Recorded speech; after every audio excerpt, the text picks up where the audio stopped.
Alright, so this is problem 9-38, and it's on page 468. Locate the centroid, z-bar, of the homogeneous solid frustum. It's an interesting word. That sounds like a fun word. Frustum. Of the paraboloid formed by revolving the shaded area about the z-axis. So they've got a pretty picture that looks somewhat like this. Mine won't be quite so pretty. But hopefully it'll be clear enough to understand. Here's our x, y, and z axes. If you were to look in the zy plane, you would see a parabola. Of course, if you look in the zx plane, you'd see a parabola as well. But that parabola looks something like this. Now, of course, that parabola, you can think of a quarter of it, or half of it, I guess, revolved around in SolidWorks terms. So that we end up with a shape that looks something like this. Now that's not all there is to the shape. We remove the upper part of it. And so the area the volume we're interested in is that volume that I've shaded. Does that make sense? Mm-hmm. Now the height of the parabola is h, and the height of the area of interest is half of that height, so h over 2.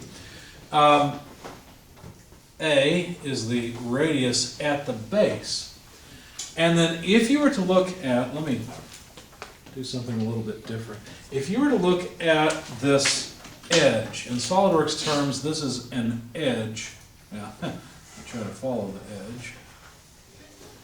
That edge has the equation z equals h over a squared times a squared minus y squared. Notice this is an equation that only involves the zy plane. So this is an edge on this shape. You could, of course, take this edge and revolve it around to derive the entire surface, but that's what we've got. The way I'm going to approach this, let's see, let's take yet another color. Notice that the shape is revolved around the z-axis, so obviously the center lies on the z-axis. So that takes care of x bar and y bar, right? The x and y coordinates are simply 0, 0. But the height of the centroid, it's going to be somewhere below h over 4, isn't it? Because h over 4 would be the half height of the, I like saying the word, frustum. Probably saying it wrong. Right? Because the height, the top of that shape is h over 2. So somewhere down below h over 4 would be the location of the thing we seek, which is z-bar. Okay? The way I'm going to approach this is by thinking of a very thin disk that has thickness. You tell me, what thickness would it have? dz. And could I figure out the radius of each disk? I think I could, because that's what this does for me, right? It tells me y in terms of z, or z in terms of y, whichever I like. And so what I'm going to do is rearrange this to solve for what I would call a y radius. Maybe I should put it up here. You see that? Because the area, let me extract it, it's getting messy. So there must be a y radius and a dz height or thickness. But then the surface area here would simply be what? Pi y squared, right? And so the volume would just be, well, it would be a differential volume. It would be a times dz, which would be pi y squared dz. So I probably better figure out y from this. Let's rearrange and see if we can find it. za squared by h would be equal to a squared minus y squared. And so, let's see, rearranging it a bit, y squared would be a squared minus z a squared over h. Noticing that a squared is a common factor. 1 minus z over h would give me y squared. I'm not done. Y then would be a root 1 minus z over h. Okay? So that gives me y, which I could then plug in to find a. So let's just continue with this. I guess I really didn't even need to take the square root, did I? Because I just need to plug in y squared. So I could write that as a squared times 1 minus z over h. Okay. And then, of course,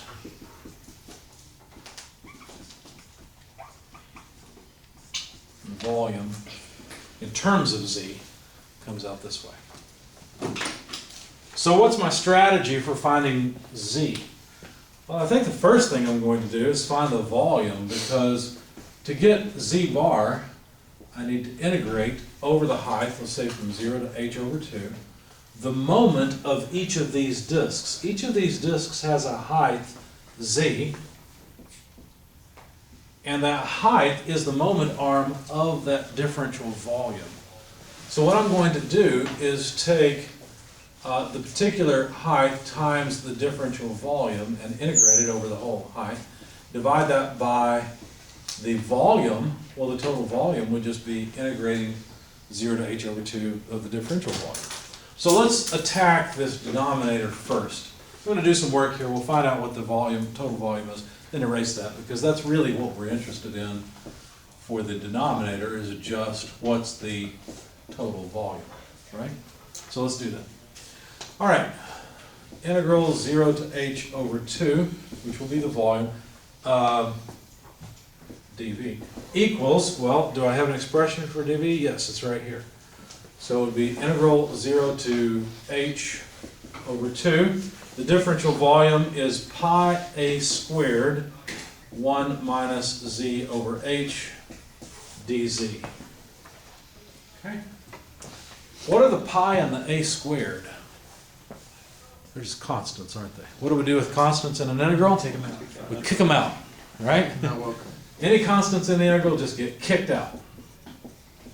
Simplify it just a little bit. 0 to h over 2, 1 minus z over h dz. Too soon? Too soon of what? Oh, I said like the CGT people. Oh. Wow. I hope that program comes back, because it's well, partially because my daughter is interested, and I was hoping she'd get to go here and I'd get a discount.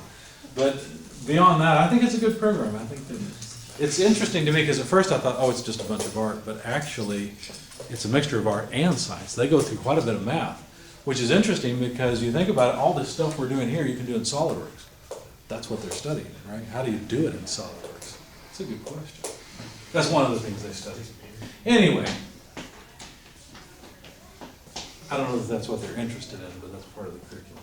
So if we integrate 1, what do we get? Z. What about when we integrate z over h? Well, that's just z squared over 2h. And then we evaluate from 0 to h over 2. Same thing, it's just that now we don't have any numbers, do we? Is this a little more uncomfortable than what we had before? Okay. You like numbers. The problem with numbers is if you were to put a number in here, it's all of a sudden a constant, right? So you've got to integrate it symbolically. And by the way, you can't plug h over 2 in. Well, I guess some calculators do integrate symbolically. Most of them don't. Anyway, I shouldn't say that. I don't know that most don't. I assume they're more expensive. So when we plug in the 0, are we going to get a 0 on the lower limit? Yeah, because we've got a z there and a z there, right? So we don't have to worry about the lower limit very much. We'll simply plug in h over 2 for z, h over 2 quantity squared over 2h. And we'll give a nod to that 0. Pi a squared. And let's see. H over 2. Now when I square this, what will I get? I'll get h squared over 4. Hope it's not too much. H squared over h will just be h in the numerator. And then the 4 will be in the denominator with this 2. 2 times 4 is 8. There we go. Okay. So we got a half minus an eighth, which comes out to what? 3/8. 1,375. So this is pi a squared h times 3/8. So there's the volume. We've managed to calculate the volume of the frustum. Gotta say that again. Yeah, frustum. I hope that's the right way to say it. There's a whole comedy thing about galoshes. Bulbous bouffant blubber macadamia. It's all these words that are fun to say. If you're interested, I'll share it with you. So pi a squared h times 3/8 is the volume. Okay, now that we've played with the easy one, let's take the harder one. So wait a second, it's really not much harder, is it? In fact, let's write integral h over 2 0 z dv equals integral 0 to h over 2 z, what is dv again? Pi a squared 1 minus z over h dz. And pi a squared integral to h over 2 from 0 of z minus z squared over h dz. It's really not all that difficult. You can do this. Yes. Z squared over 2 minus z cubed over 3h, evaluated from 0 to h over 2. Once you get the, x to the n dx rule down, all this is pretty straightforward. Of course, it's also easy to make a mistake along the way, but I think we're okay so far. Pi a squared, the zero limits to 0. I won't even write it this time. H over 2 quantity squared by 2 minus h over 2 quantity cubed over 3h. I think that's it. Pi a squared. Let's look at the h's. This is an h squared. H cubed over h will be h squared, so I can pull out an h squared. I don't have to worry about the h's anymore. A half squared is a quarter. A half of a quarter is an eighth. 2 cubed is 8, so this is 1/8 divided by 3. So that's 3/8 or what, 24? Okay, so it's just playing with fractions at this point. Wouldn't there still be an h in that numerator? No, Oh, wait, no, because 'cause there's h one of the- cubed by h would be h squared, so I pulled it out. But we can say that this would be 3/24. So that's 2/24, which is a 12th. So this would be pi a squared h squared, what did I say, times a 12th. So now to calculate z bar, all we need to do is take this equation, pi a squared h squared times a 12th, and divide it by the equation for volume, pi a squared h, 3/8, and look what happens. A whole bunch of stuff goes away. That's nice. So if we have a 12th, how do we get that 3/8 to play well with the 12th? Flip or multiply. Right? There we go. Invert and multiply, that's all it is. All right? So let's see, it's probably easier to write this as, if we divide by 4, that's a 2, that's a 3. So isn't this 2/9 h? So that is, well, I remember the number from working it out. Some numbers you remember, some you don't. I don't know why I remember this one. There it is. 0.2 repeating times h. So if you want the coordinates of the centroid,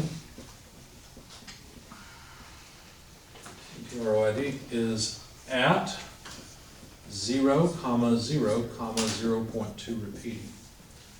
Because that's the x, y, and z position of the centroid, of the frustum.